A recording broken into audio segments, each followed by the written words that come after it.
35 Wow. kids, that's a hell of a It's lot. going to be packed. So we're in a class that big. Not a good time to be a teacher.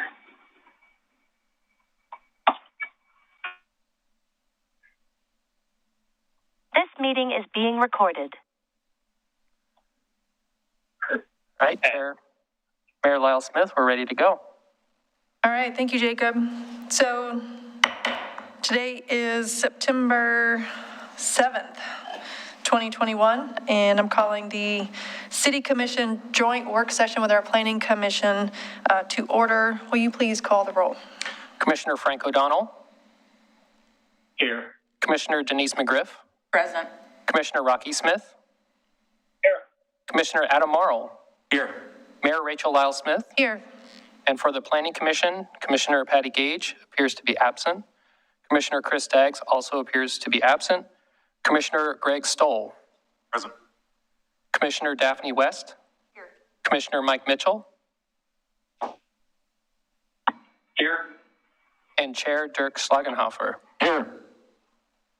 All right, thank you. So Rocky and Frank, just let me know if you can't hear Greg and Daphne. They're sharing a microphone at the moment. You guys may have to get real close or much closer to that microphone to make sure they can hear you. But with that, we can get started. Thanks for joining us, Planning Commission members. And I think Ms. Turway is ready to kick off our agenda item. Good evening. Can everyone hear me okay? Yes. I assume the sound's good. Perfect. Thank you. So the city is required to forecast housing needs for the next 20 years. And so this evening, we're here to present a draft housing needs analysis to you, which is intended to comply with state regulations and also intended to help inform the comprehensive plan update that will happen as a part of a subsequent process. So the purpose of this work session is to listen to your feedback and then ultimately seek authorization to go forth and submit a legislative application for adoption of a housing needs analysis. The goal is to have adoption of the housing needs analysis before December 31st, when the regulations for housing needs analysis will change slightly due to House Bill 2003. This housing needs analysis, you'll recall that we worked with Clackamas County as a part of a regional housing needs analysis back in 2019. And so this effort is an update to that work, more specific with more details for Oregon City and updated. And with us this evening, we have Beth Goodman and Margaret Raymond from ECHO Northwest, who worked on the prior effort as well. And so they're here to walk you through a presentation. Thank you very much, Laura. Will somebody project up the PowerPoint that we've got?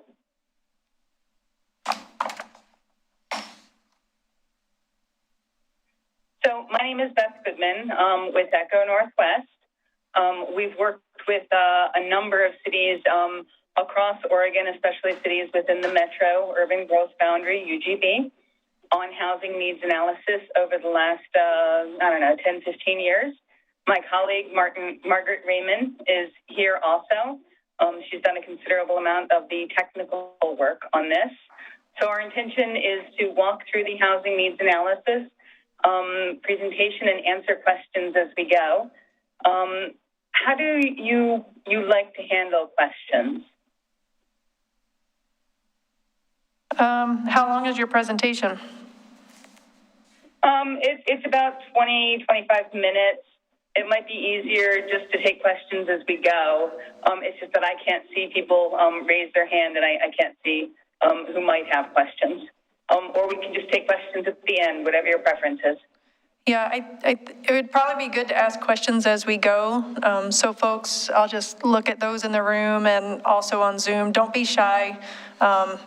Jump in and say chair or mayor if you want to interrupt and to flag our attention that you want to speak, and then we'll just let you go at it. But yeah, because it will be hard to manage hands on the screen and in the room. So yeah, so for the folks, just definitely chime in. So please interrupt me, and I'll try to give some pauses for this. Could we go to the next slide, please? So you might ask yourself the question, other than the state requirements, why should Oregon City do a housing needs analysis? Well, at one level, it's to look at how much growth there's forecast for Oregon City over the next 20 years for new housing. Look at how much land the city has within its area. Of that residential land, what's buildable, so it's vacant and unconstrained physically or by policy. And we'll talk about that more a little bit later. Answer the question, does Oregon City have enough buildable residential land to accommodate growth over the next 20 years? And what are Oregon City's unmet housing needs? And those unmet housing needs can be land, but they can also be unmet needs related to housing affordability. And that starts to get into the policy work that you'll be doing a little bit later as part of your comprehensive plan update. Next slide, please. So when we talk about housing needs and we start talking about, well, housing, we group housing into these four categories. And these four categories correspond with requirements in Oregon Revised Statutes and Goal 10 around needed housing. So we talk about single-family detached, which includes manufactured and mobile homes, both on individual lots and in parks. Cottage housing can be in there. Townhouses, single-family attached. Multifamily housing with 2 to 4 units per structure. So that's things like duplexes, triplexes, and quadplexes. And then multifamily housing with 5 or more units per structure. And those can be things like apartment buildings, mixed-use buildings, so on and so forth. So as we're talking about different housing types, generally, those are the four housing types we're talking about. Question for the speaker, Chair. Yes, please go ahead, Frank. Where do converted freight containers fall into this mix? Well, that's a really interesting question. They're not a housing type that really comes under this topology. We don't have a lot of them.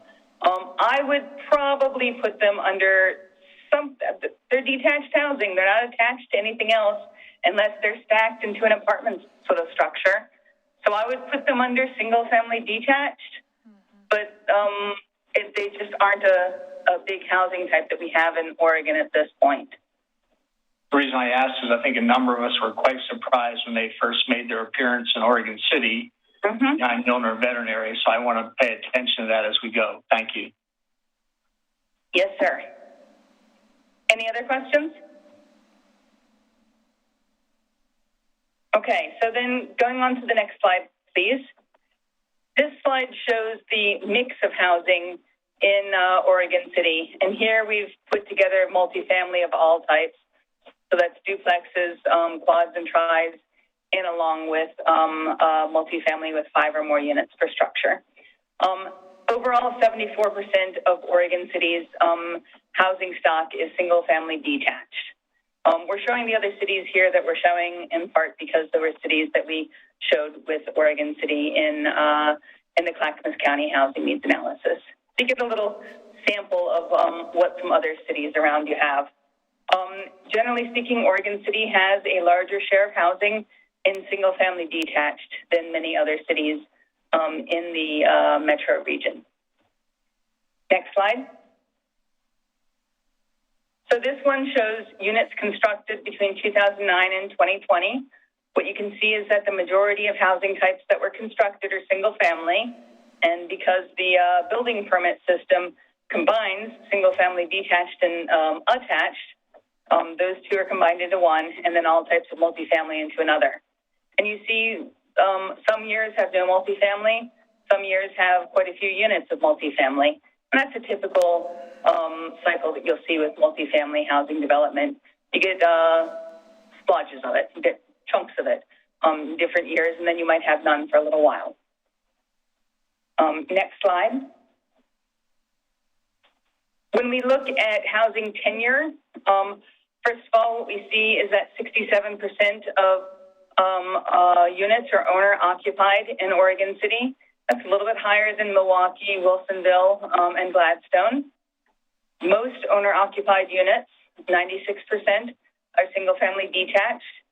And then you've got a little bit of townhouse. You probably have a little tiny bit of of multifamily units that are owner occupied. When you look at renter occupied, 58% of your renter occupied units are multifamily and 33% are single family detached. It's a little bit less than you might see in some other cities. But that also indicates to me, given what a large share of housing you have in single family detached, you may not have all that many opportunities comparatively for renter occupied housing. So that argues for a potential need for more multifamily housing that is available for renter occupation. Are there any questions before I go on? Question?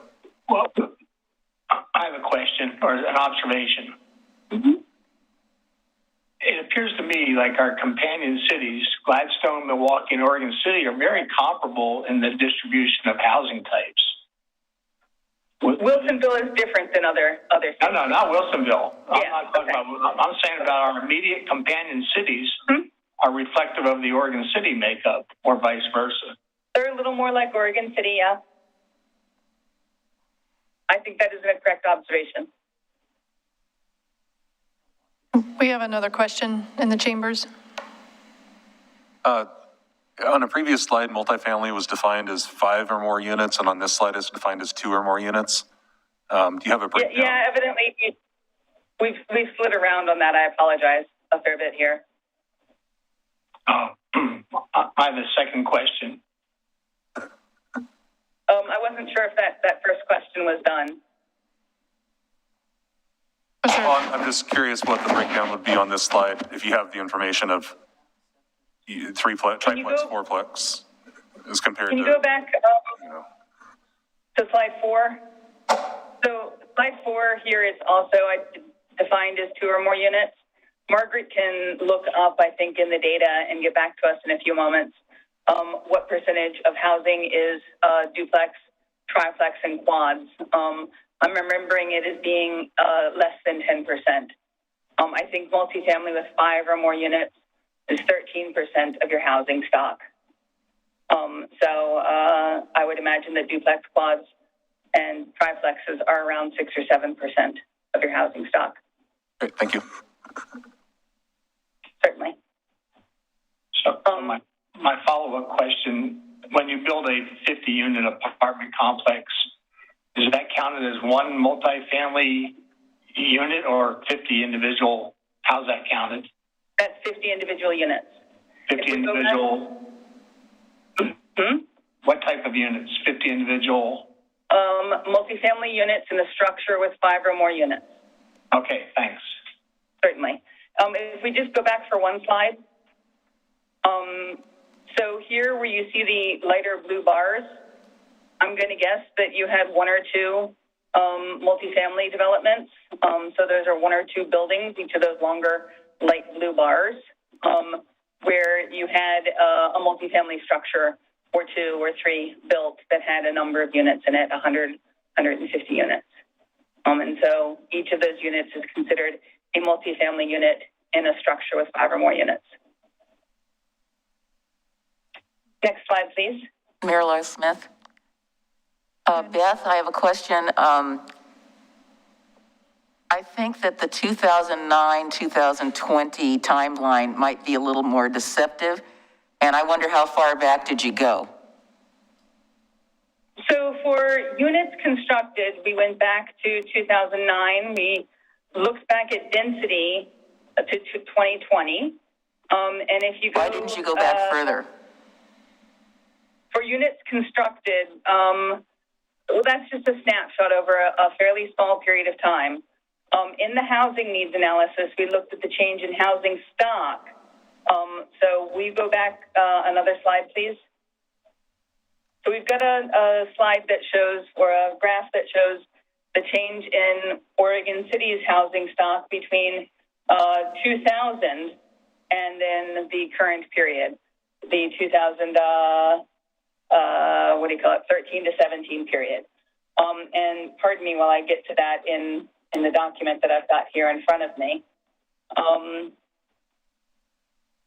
Okay, well, maybe I wasn't being really clear. Why didn't you not go back farther than 2009? Why didn't you go back to like 2000 or 1999 or because this kind of makes it look like we don't have any like we have very few, but obviously there's been units built in our community over time, and it makes it, I think this skews it a little bit. It's really only, what, 12 years or 11 years? So that's, if you go back to one slide before, this is all the multifamily units that are in Oregon City as of 2013 to 17. So 20% of your housing is in multifamily units. When we look at the housing that was built since 2009, what we see is on the next slide, and what we see is that about 79% of units that were built were single-family units. That's consistent pretty much with the existing housing stock in the city. So not a lot more housing was built that was multifamily of any type, about 21%, which is consistent with your overall housing stock. Okay, so you did. Does that answer your question? Nope, I said, why didn't you go back further than 2009? We could, because it wouldn't shed more light on the issue. This is just new housing that's been built. We know all the housing in Oregon City. Looking at new housing that's been built, we see that also, and they're very similar to each other. Okay, well, I'll get back. I'll get in touch with you offline. Okay, that's fine. And if you want us to, we can pull in data back to 2000. Chair Glassmith, I have a question. Go ahead, Mr. Mitchell. On the previous slide, where it shows 20% multifamily, that's through 2017. Then go forward one slide.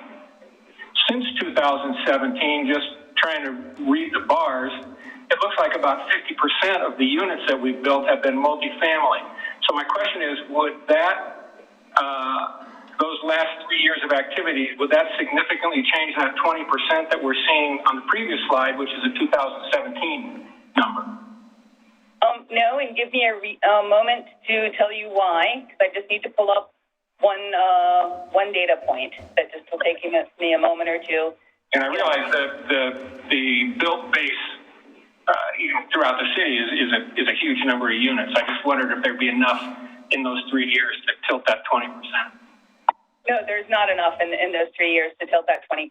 It might take it up 0.5%, maybe even a whole percent, but I don't think it would take it up a whole percent.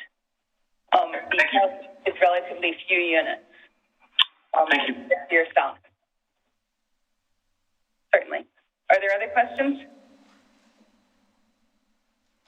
I would just, I guess, make a comment on that slide that's up right now. I assume that's because there's almost an equal amount of single-family homes being constructed at the same time. Therefore, the percents overall, if you're trying to reach 100 with all of them, it wouldn't change very much. That's essentially what's happening, right? Yep. Okay. 79% of housing built since 2009 was single-family units, and of your housing stock, 80% is single-family detached plus single-family attached. So there's just a percentage difference between the two. So it's a very small percent difference. But that trend changes as of 2018 through 2019. Unless it goes back. So those are just 2 years that you're seeing where you've got about 125 units of multifamily housing built, and then you have less in 2020, and then we'll see what you get in 2021, 2022, et cetera. What you see in this chart is that multifamily housing happens in essentially chunks, where you have a new building or two come online with a fair number of units in it, and then those units are absorbed by the market, and then it's however long it is until another multifamily building or two comes online.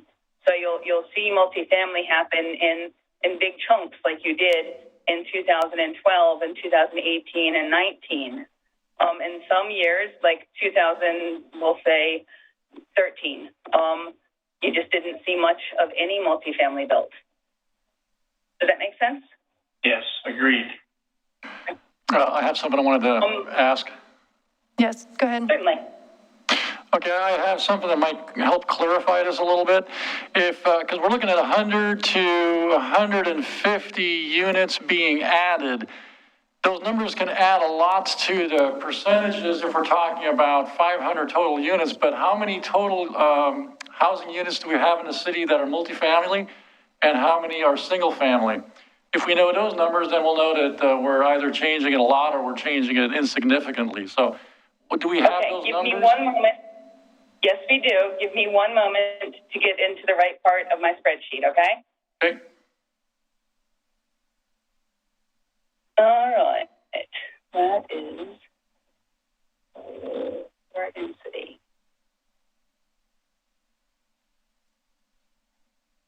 Just want to make sure that I'm adding up the right things.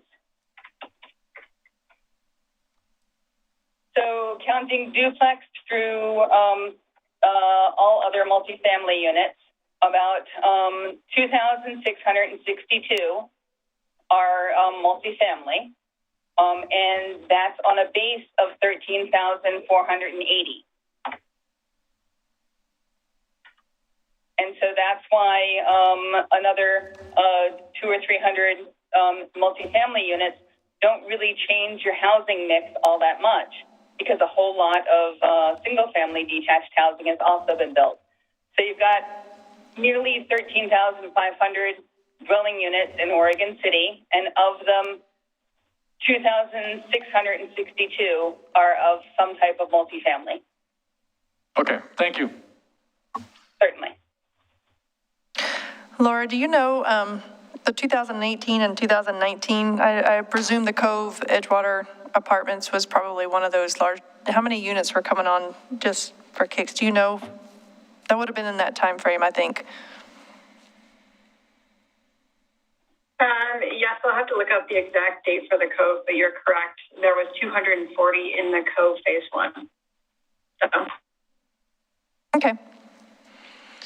All right, we should probably. So there's a little bit of, okay. I was just gonna say, we should probably move on. We could probably keep dissecting this data for a while, so I think we're only on slide 5 out of a lot, so we should keep going. All right, no worries. So go to the next one, please. So then looking at median sales price on the next slide, please. So what we see here is Oregon City, and this is in April 2021. Your median sales price for new and existing housing was $545,000. That was up nearly $200,000 from April 2016, 65% increase. You saw most of the other cities in the Portland region also having similar price increases since 2016. So we're talking about a median sales price of about $545. Looking at the next slide, and these next few slides will build on each other a little bit. What we see is effective multifamily rent in Oregon City. And so this is in June 2021, and it was about $1,350 for multifamily units on average. That doesn't count things like basic utilities. So things like electrical and heating, that's not counted in there. That was an increase from $933 in 2010. So a 45% increase over that little more than 10-year period. So if we go to the next slide. So just looking at median household income in Oregon City at about $71,856. When we look at the change in median household income in Oregon City since 2000, we've adjusted it for inflation. Oregon City actually saw a little bit of an increase, almost $3,000 in median household income, adjusted for inflation. In comparison, Clackamas County and Oregon's median household income, adjusted for inflation, decreased over that same period. So you can see that Oregon City's median household income is higher than the state's and a little lower than the county average for median household income. So this will take us into talking some in the next slide about housing affordability. So when we look at Oregon City, 35% of your households are cost burdened. And a household that's cost burdened pays 30% or more of their household income, their gross income, on housing costs. The average cost burden in the Portland region is 37% of all households for 2012 to 16. And you can see Milwaukee, Gladstone, and Wilsonville here in comparison. We go to the next slide. So this is looking at cost burden for owner households. A little less than 30% of owner households are cost burdened, and about 50% of renter households are cost burdened. And of that 50%, 25% of renter households in Oregon City are severely cost burdened. And that means they're paying 50% or more of their gross income on housing costs. And so housing costs are things like rent, basic utilities like heat and electricity, or their mortgage costs, interest, and insurance, as well as those basic utilities. It's pretty common in the Portland region right now for 50% or so of renters to be cost burdened. So you're not necessarily seeing something that's a lot different in Oregon City than many other cities. But that's not to say this isn't a very bad situation. Certainly for renters, a quarter of your renters are paying more than half their income on housing costs. So before I go on, are there questions about the information up to here? I have a question. Yes, sir. In terms of determining who is rent cost burden, how does rental assistance money factor into that? For instance, if I make $2,500 a month and my rent is $1,000, just to make easy numbers, I'm at 40%, which makes me cost burdened. But if I get $800 a month of rental assistance through Section 8, my out-of-pocket is only $200. So does that $800 get added on to my total income and then it gets recalculated, or is the $200 the only part that applies to that? How does that work? That's a very good question. The census does this calculation, and I don't have insight into the census's calculation, so I couldn't tell you exactly how the census is doing that calculation. But what I can say is that this is very similar to what we're seeing at the other cities across Portland and frankly across the state. And there's not a lot of households in comparison to all households that are getting a lot of rental assistance. At least there wasn't back, before COVID. Thank you. So that is something we can check into if you'd like us to. If the data comes from the census, then, it is what it is. The data comes from the census. Commissioner McGriff. So Beth, we talked about this a little bit last time you presented this at 2040. And I think the thing that I find most disconcerting about this is that because the way that our economy works, which doesn't always work well for everyone, we have no control over what people are charging for rents or what they're charging for the cost of housing. And unless local governments have some way of controlling that, or they take charge of part of that, it's like we're swaying in the wind. I think about, what I paid for rent when I moved here, and I'm sure the apartment that I rented is probably not that same price anymore. But then, that's over a number of years, inflation and whatever the property owner has in terms of their maintenance costs and all that. So I just, I look at this and I say, well, these are the numbers, but local government, state government, federal government, we don't have any way of controlling it. It just is. Well, the state government has some rent controls in place and has set amounts over which rent can't escalate on an annual basis. So the state government has already done some of that. But I think what you're getting towards is, what is it the cities can do to affect the housing market, to support production of housing that is comparatively affordable? And we'll talk about what that means in a few minutes. Right. And that's work that typically builds on top of the housing needs analysis.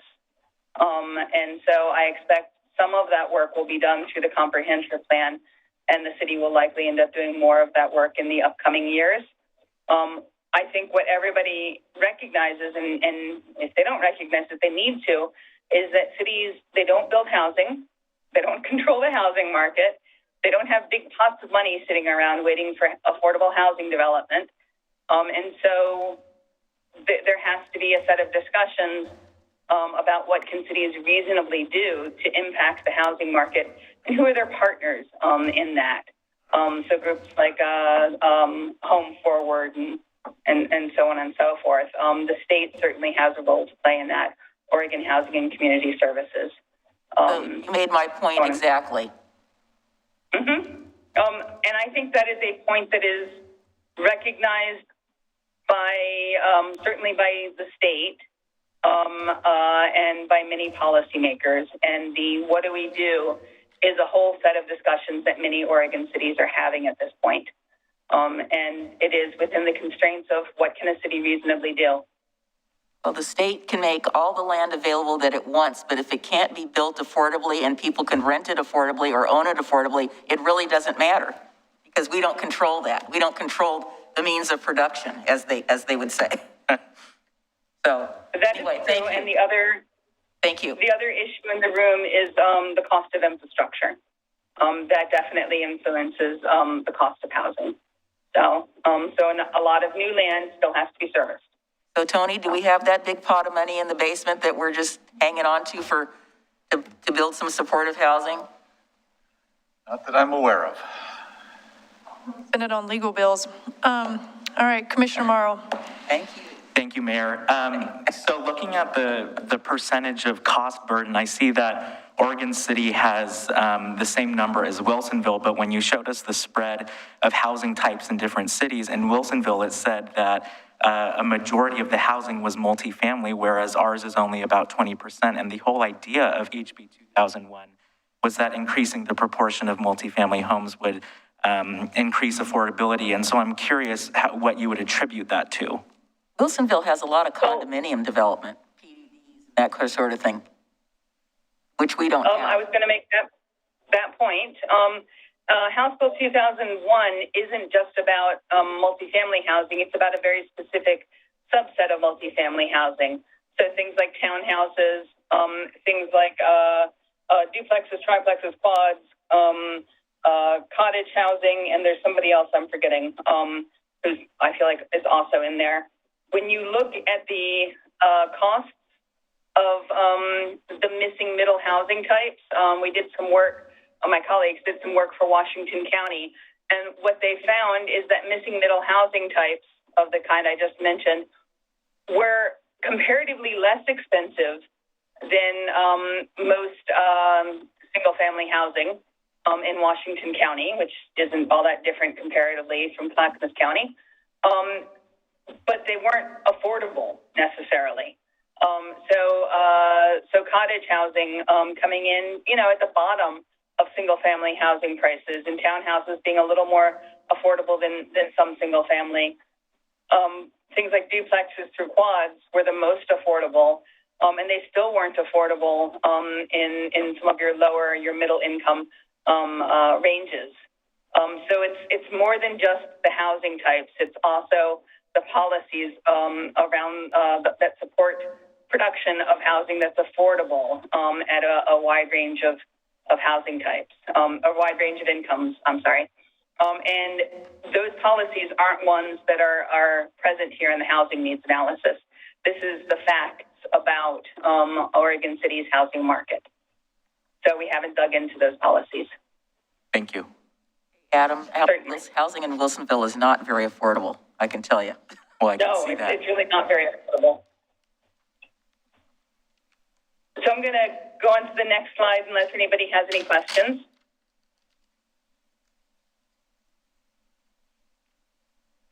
Okay, so here we're starting to dissect housing affordability based on income levels. In Clackamas County in 2020, the median family income, which is different than median household income, this is a HUD standard, the median family income for a household of four was $92,100. A household that earns 50% of the median family income would earn $46,000. What they could afford a month in rent is about $1,150, and they could afford a house considerably below $200,000. So at 50% of median family income, housing producers, market rate housing producers, can't build housing that's financially feasible at that level. In other words, that can come in with rents of $1,150 for a family of four. This is housing that is built, that is regulated affordable housing. So it's what you'd call income restricted housing. So when you get up to 80% of median family income, you're looking at $74,000. That household can afford about $1,850 a month for rent costs, including basic utilities. When you get up to 120% of median family income, you're looking at a household with income of $110,000 that can afford $2,700 a month in housing costs, or a house valued somewhere a little above $440,000. So then looking at this in the context of your average effective rent in Oregon City at $1,350, and remembering that doesn't include a little bit of about $150 a month for basic utilities. You're seeing that being affordable to a household earning about 59% of median family income. So right around 60% of median family income. Housing isn't produced that's affordable to these households. It isn't produced by the housing market, rather, by private market developers. Private market developers don't really start to produce housing until somewhere around 80% of median family income. So you've got a gap. You've got the below 50% of median family income and the 50 to 80% of median family income. That kind of housing comes from housing that's existing, that's a little older, maybe a lot older, and rents have just dropped over time in that housing. And then you've got housing that the market is developing. When you look at the median sales price in Oregon City at $545,000, that's affordable to a household at about 148% of median family income. That's where your housing market is producing housing in that well above 120% of median family income. This is true for most of the cities, maybe all of the cities I've worked with in Metro. Newly built single-family housing is generally only affordable in that highest market group.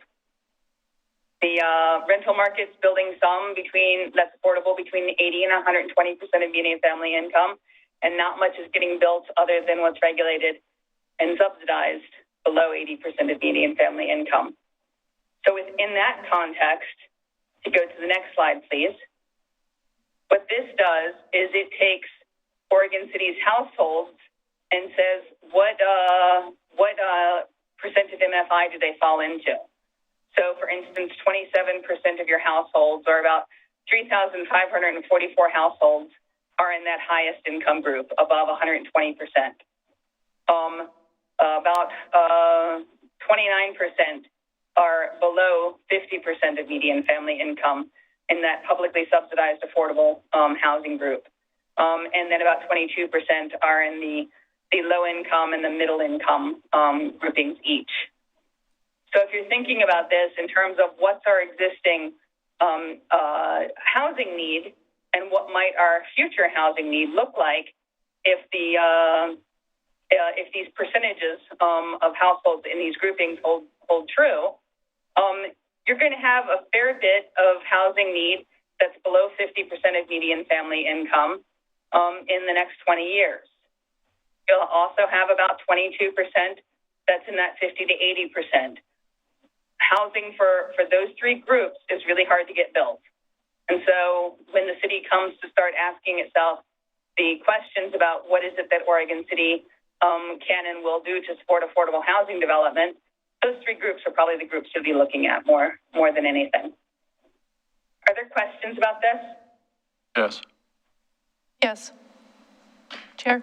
Yeah, can you go to the previous slide with the affordability? Okay.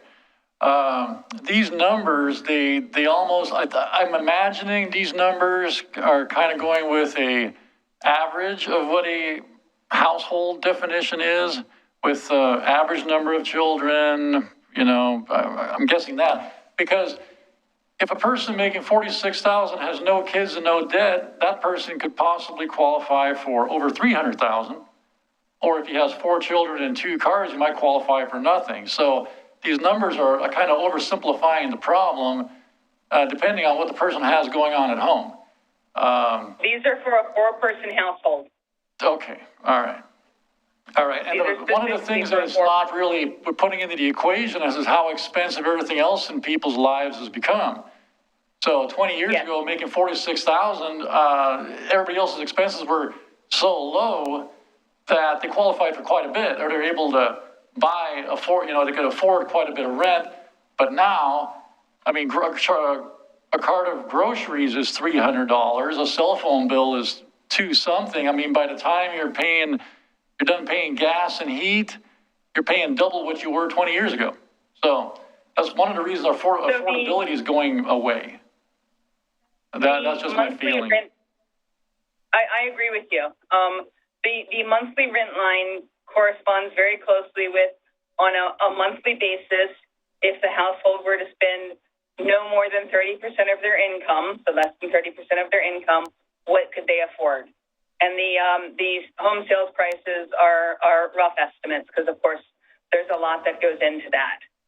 And so a 1-person household earning $46,000, they're not actually at 50% of median family income. They would be at a different percent of median family income because median family income scales by household size. This is meant to be illustrative and to give you a sense of where you've got affordability issues. All right, thank you. Certainly. Are there any other questions? If you want to go back to the previous slide.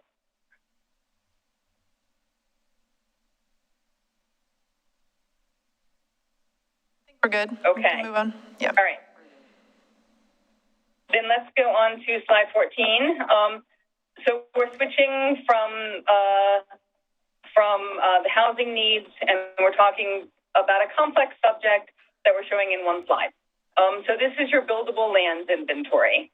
Your buildable lands inventory looked at all residential land inside of the city limits and the areas that are acknowledged where Oregon City will grow over the next 20 years, all of it within the Metro UGB.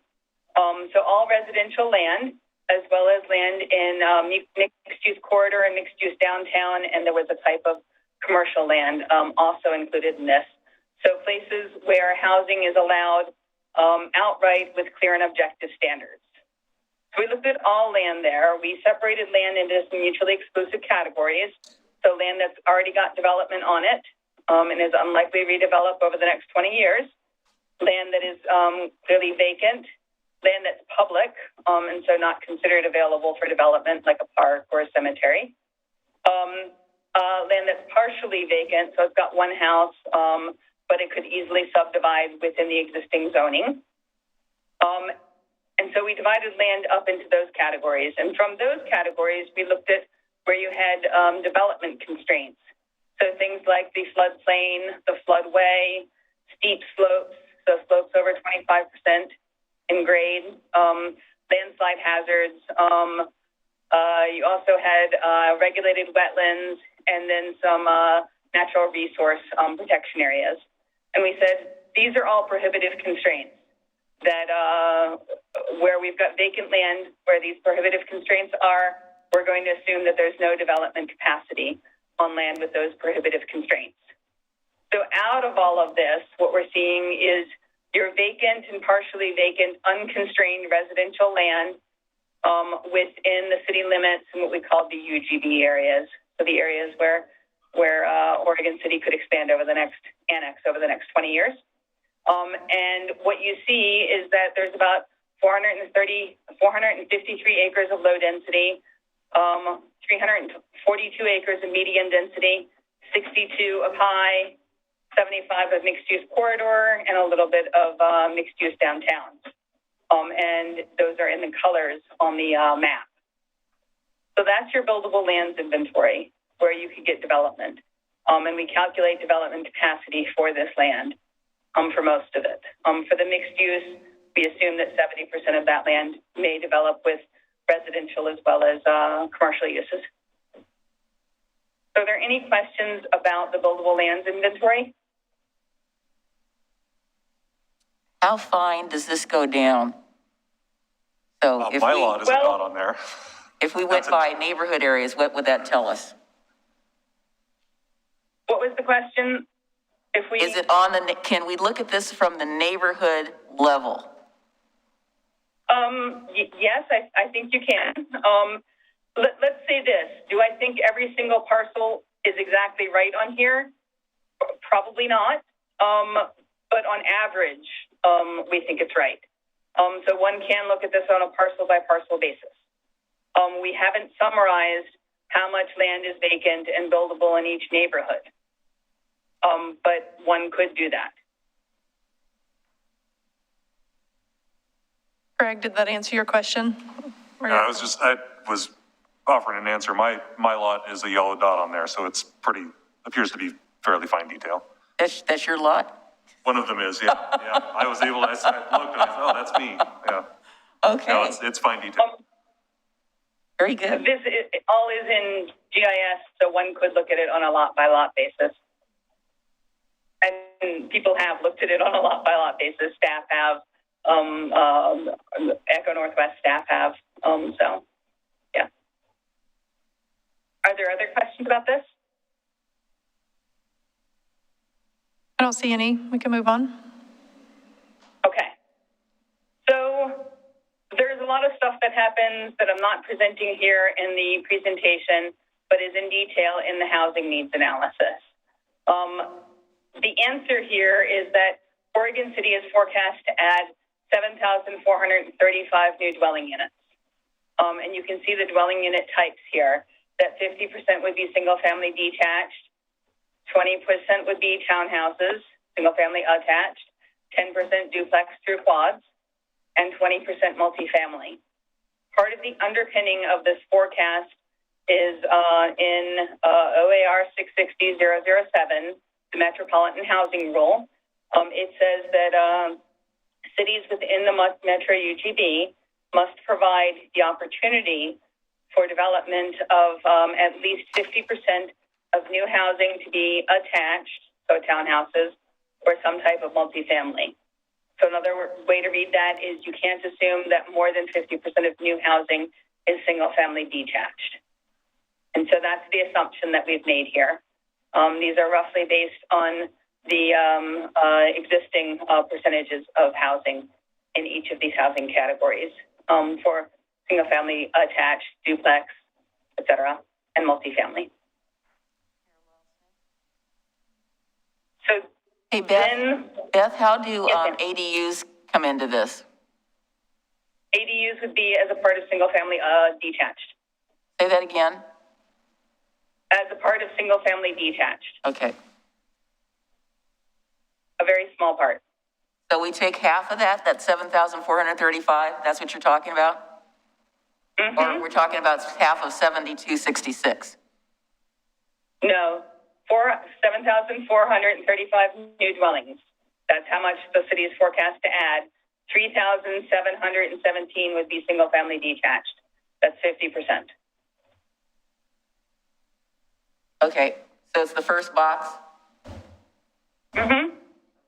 And then the part that we're not showing you here is that we looked at all of your vacant, unconstrained buildable lands and assigned capacity to it. So how many dwelling units could you get on it based on both your historical development density development since 2000, and what's currently allowed in each plan designation, looking at the different zones to make sure that the densities we are assuming were reasonable within your current planning system, and we made them reasonable if they weren't, and said that there's capacity for 7,266 new dwelling units. Where you have a small deficit of about 168 units of capacity is for multifamily housing units. It's in your high density, and that's about 8 acres. So if you go back to the prior slide, if you look at your high density multifamily or your high density plan designation, you've only got 62 acres. So you're shy 8 acres in your high density. And that's where you've got a small deficit. And so how is the city going to make up that deficit? Looking at opportunities for redevelopment, for multifamily housing, that kind of thing. If there's opportunities for a little more infill for multifamily housing, it may well be that you get more of a bump than expected from House Bill 2001 type housing, and that deficit is made up partially through there. Hey, Beth. So, yes, ma'am. So, really, I know you've been working on this while COVID has been going on, but I'm wondering, COVID and the work from home phenomena that we've all been living through, I think has likely changed work dynamics and office space utilization probably pretty dramatically, at least for the near term. Is there anybody doing any studies on this as far as how cities should be rethinking their use of office space or changing zoning and densities to reflect this new work environment, and also maybe to increase infill in areas that could handle higher density development, like commercial corridors and mixed use corridors? So I suspect some of that work is being done, and Margaret might have a little sense of that since she's been working some on the COVID recovery side for economic development. But the other thing is you don't really want to, I don't think you want to change your zoning code very quickly. At least my opinion is you don't want to change your zoning code very quickly to reflect what is the reality now when next year the reality may be a little different. I don't disagree with you that I think there are long-term changes that have important implications for office development, but it's not clear to me, and I think a lot of people, what it's going to look like in 5 years. So, Margaret, is there any of the work we've been doing around that? No, we're just sort of getting into that, and my sense is the same as yours, that it's still unclear what's going to happen as we prolong this work from home. So I think you're a little ahead of the answers to that question, and I think that's one that is burning. Well, and I figured as much. I mean, we're kind of still in the mix of it, but it's hard to say, but we're entering our second year. I mean, in March, we'll be at 2 years in this situation. And I know during the first year of this, there's lots of conversations about real estate changes, and particularly from the commercial side. And I think some cities or some planners were looking into this or maybe rethinking this idea. So yeah, maybe it's too new and probably too new for this conversation, but I think it's something, it'd be interesting to hear what the OC 2040 group has to say about that.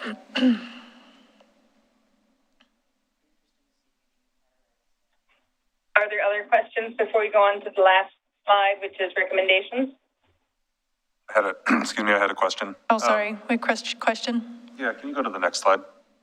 So the vacant land capacity, the 7266, that's assuming that every single one of those shaded areas is maximally developed, right? Not maximally developed. Not maximally. Developed. I mean, maximally, yeah, 4 lots instead of 1 or whatever. Is that, I mean, that's, if that's the case, that's an unreasonable assumption that every one of those lots is going to be developed, redeveloped or subdivided or whatever.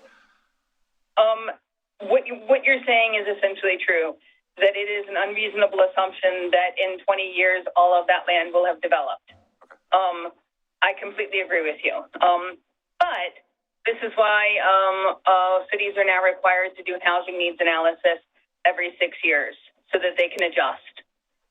So Oregon City, if it adopts its housing needs analysis this year, would be in 6 years from now required to do one again. So there's time to adjust and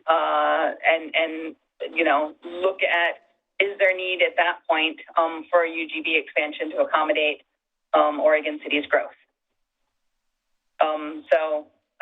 I agree with you, and that's also what the Oregon system requires you assume, that all land could develop over the next 20 years. We have another question. Yeah. Beth, I also, after reading the report, I thought that this doesn't take an account of any redevelopment, that this was all brand new, and you ended it up, that big 90-page report with what redevelopment could do. Yes. This doesn't account for redevelopment. And so there is, some capacity potentially in redevelopment. And certainly your small deficit might well be made up through redevelopment or more intense residential development in your mixed use areas if the city allows more intense development there. So in other words, there's maximum densities there. If the city at some point increased some of the maximum densities in your mixed use or in your high density, then you could get a little bit more development there. And you could also get some more capacity out of redevelopment. What I will say about redevelopment is cities that are planning for redevelopment in specific areas are certainly more likely to get redevelopment. Redevelopment's complicated and it's expensive. And unless it is planned specifically to include affordable housing, and that's regulated, subsidized affordable housing, it's rarely going to include it because it's complicated and expensive. Thank you. Yeah, I guess my question is, what was the point of House Bill 2001 of potentially adding more units to development if you're saying that the redevelopment won't actually make any difference? I mean, ideally that bill would remove those barriers and we would get more infill development where we need it versus continuing to consider UGB, expansions. So House Bill 2001, you have to differentiate between infill development, and that's development on a lot that maybe doesn't have any development on it, and there's development all around it, so an infill lot, or development on a lot that could further subdivide, and then redevelopment, which is usually demolition of the existing unit, and then development of multiple units more that add capacity. And so I don't think House Bill 2001 talks specifically, are they talking about infill development or redevelopment? But it certainly could do either of them. And it can do more intense development on areas where you have little development. Could you go back 2 slides? So, nope, forward 1, please. Go to the buildable land slide, please. That's the map. You're going the wrong direction. Right. There we go. So you see all of the areas on the edges where I believe you've got master plans. I'm going to talk ignorantly, like without knowledge about those. If some of those areas developed with more of your missing middle housing, so your House Bill 2001 housing, you could get more capacity in there than we've necessarily planned for. We've only planned for an increase in capacity of 3%. Based on changes from House Bill 2001. And the reason for that is we're limited in statute to assume more increase in density because of House Bill 2001. It specifically says you can only increase your densities by 3% for complying with House Bill 2001.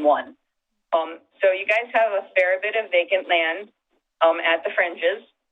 And some of that vacant land will develop, instead of developing with single-family units, develop with a mix of single-family duplexes, some quads, maybe some cottage housing, and so get something different than you're currently planning for. I'm not saying it will happen. I'm saying it could because of 2001. And that would yield more capacity than this housing needs analysis forecast. So that could prove this housing needs analysis wrong because the future is different from the past because of House Bill 2001. And we were constrained in what we could assume about future capacity because of complying with House Bill 2001. What I would caution you is not necessarily to expect your existing single-family neighborhoods to redevelop because of 2001 in the short term or the midterm.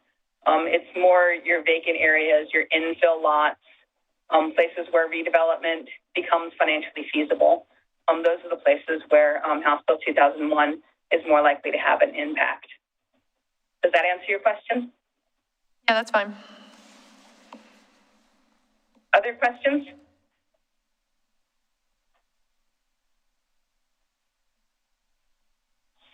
So then let's go ahead 2 slides to recommendations. So the first recommendation gets at the concern of what if all this land doesn't develop? So monitor your land development in all your plan designations. Pay attention to the fact that you've got a deficit in your high-density plan designation, 169 dwelling units. Continue to monitor future developments to evaluate results with densities and mix. And that's as much about understanding what House Bill 2001 is doing as anything. You'll have to revisit all of this in 6 years. And so that monitoring will happen then if it doesn't happen any other time. Look at opportunities for affordable housing development, both for rental and home ownership. That may come through your discussion about your comprehensive plan policies. Opportunities for affordable housing development for all housing types also. Continue the process of developing and adopting zoning codes to comply with House Bill 2001. And adopt your housing needs analysis as an appendix to your comprehensive plan. Those are the high level of recommendations.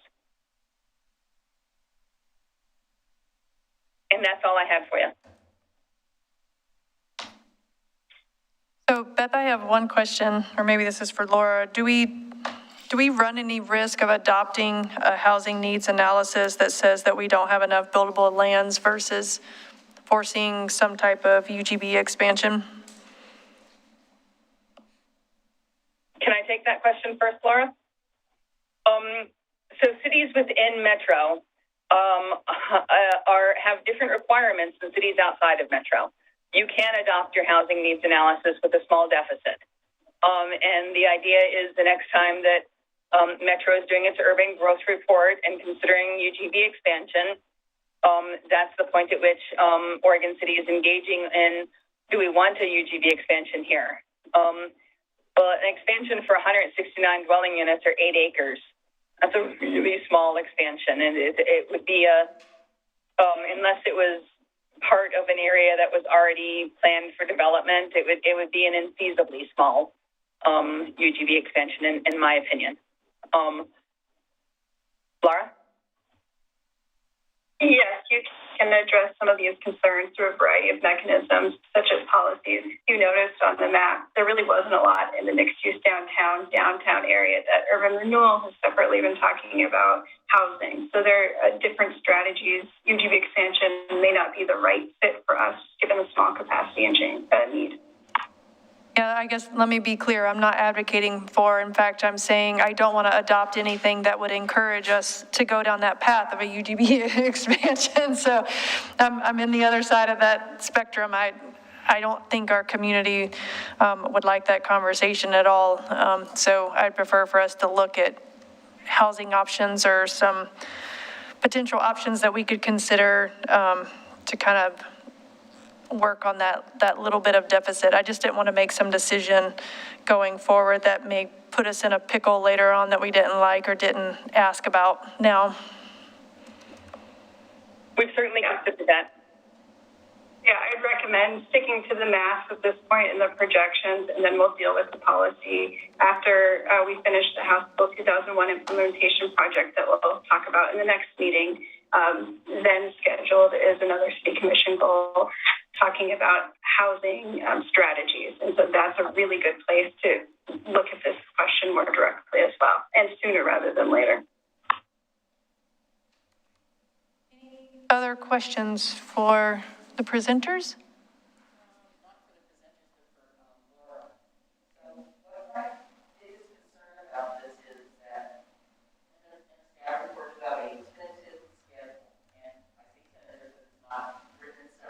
Denise, you need to turn on your mic. So what I want to suggest is that this question, since this is a separate legislative process, a little bit outside of the comp plan process that we're going through now, how is the city looking at rolling this out for the neighborhood associations? Is the analysis going to help them identify areas or opportunities or not opportunities in their areas? So how will they be able to ascertain how this legislative amendment helps, hinders, or how do we help them understand it? I don't see us going through this in a fast process because I don't think the neighborhood associations are intimately aware of this, and we need to come up with a process to help them understand this. This is going to have a substantial effect down the road on all of the areas of our community. And I think that the neighborhood associations need to have not buy-in, but they need to have some understanding of what this means. The schedule that we have tentatively looked at doesn't allow for that, and I'm suggesting we need to allow for that. Great question. We sort of separated out the adoption of the plan from the what do we do, knowing that we have this small deficit. And so the adoption of the plan is really just the adoption of the forecast that you've been presented tonight. And that's what we're trying to adopt prior to the end of the year, because then if we don't, we'll have to sort of go back and redo some more work because of House Bill 2003. So what do we do knowing that there's a small deficit? That is a question that is squarely in the court of our comprehensive plan update. And so what I would recommend to neighborhood associations is to keep getting the word out there that we have been doing regarding this next summit for housing and jobs, where we're really looking for input. We'll be talking about this housing needs analysis at that presentation as well at a high level, but really there is a lot of room for input on these policy mechanisms of how we move forward. And then outside of the comprehensive plan and look at as our general guidance, we'll have these subsequent processes such as the housing strategies project that we've already identified. So a lot of space for public input as we seek solutions. This project itself doesn't have the solutions, it's just identifying the specific problem. Okay, so I'm talking about something much finer level than that, not just going to the CIC. I'm talking about making presentations to each of the neighborhood associations so that they have some level of comprehension that this process, I'm sure they do on a very high level. But again, they're going to be asking the question, how does this affect my neighborhood? You know, how does this affect the adjoining neighborhood to me? You know, what is the synergy of all of this? And it's a different conversation than just being aware. It's getting it down to where we have people, not that they're going to be experts, because we certainly aren't going to expect that, but that they will have it presented to them so that they can take it and digest it and figure out how this applies. That's my concern. I don't want to look at adopting something if we haven't had sufficient citizen involvement input on this. But I guess to answer, to chime in maybe in front of Laura, I think what you're asking for is the next step or the next 2 or 3 steps in the process. The housing needs analysis is just the facts. And I don't think neighborhoods saying, I don't like that number, or I think that number's too high isn't actually going to change the facts. No, I'm saying they need to have this rolled out so they can have it presented to them. I think people are going to be more interested in it than we think. Oh, I'm not saying they won't be interested, but I don't want to confuse the conversation. It's not confusing it with taking, they could change it. It's information. What I'm asking for is there a process by which we get this information out to them on a neighborhood level, as opposed to just presenting it to the CIC and having people come to the planning commission or come to the city commission? So it's something to think about. I'm not expecting an answer tonight. I'm just saying I'm throwing that out for consideration. Okay, anything else? I don't see anything from anybody in the room. Commissioners Smith and O'Donnell, anything else from you on this item? Laura, do you need direction? Do you need more direction from us, from the City Commission? I was just looking for general head nod to start the public legislative process. We will work on sending information to neighborhood associations, making sure that we engage with them. We already have planners associated each neighborhood, but we'll make sure that we get them involved on the HNA adoption process as well. So my only question to the commission is just a general head nod to proceed. I do have one comment or suggestion. And it kind of goes along with what Commissioner McGriff just said, and I think the point was brought up when we saw the map of unconstrained vacant lands, which was a huge view of the entire city. I think it would be very helpful whenever this analysis is rolled out to the neighborhood associations. I think it would be very helpful that there be an individual map zoomed in on each neighborhood, so that, I don't think, congratulations to Commissioner Stoll, who could pick his own lot out of that, but I don't think there's a lot of people that are going to be able to do that from that particular map. So I would strongly suggest that as a part of the housing needs analysis presentation, there be a neighborhood by neighborhood map. Just a zoom in on the map, the one map that we saw.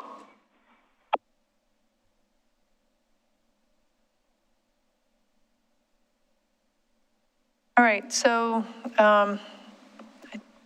I've only seen head nods from Commissioner Smith regarding moving forward with the legislative process on the housing needs analysis. Other commissioners, Commissioner Marles, a thumbs up. Commissioner O'Donnell? Well, it sounds like all it does by pursuing that is position yourself to comply with forthcoming demands of the state. Would that be a correct summary? Yes, it allows us to go through the legislative process for adoption. If we miss the December 31st date, we'll just have to go back and do a little bit more work. Either way, we'll have to comply.